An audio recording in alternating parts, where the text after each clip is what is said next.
Hey guys, this is Matt Core from ctrl+paint.com, and today we're going to talk about your mindset. And really this all started when I came across a post on Reddit which was entitled Expectation versus Reality, and this photo I think really sums the whole thing up. Because we've all felt this way, right? You set out to make something and you try your best, and what you end up with is totally not even comparable. It's so much worse and you feel bad about it.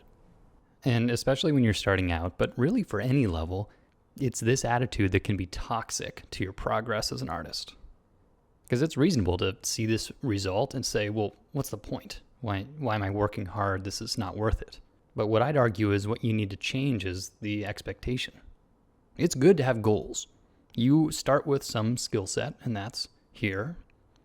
And that includes your ability to draw and paint and render. But maybe what you want to do is outside of that skill set.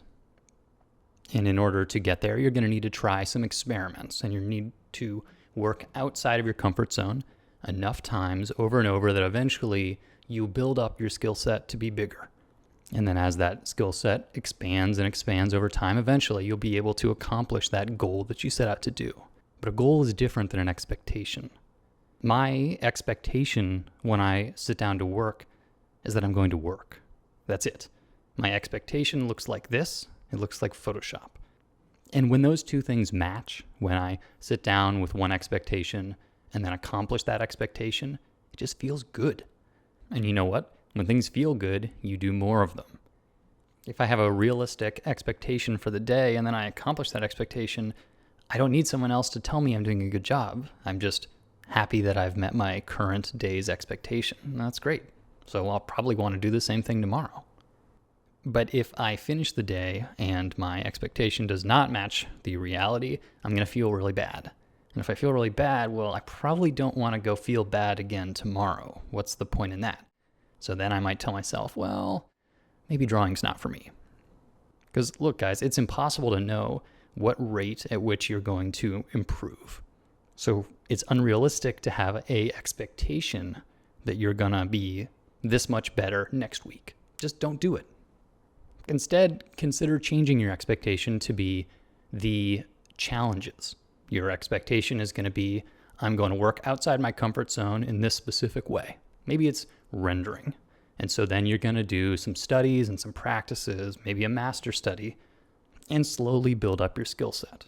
Now, all the while, you've got a bigger goal, something you're shooting towards. And of course, that's great. You have to have one of those. But at a day-to-day level, don't beat yourself up for not achieving that goal.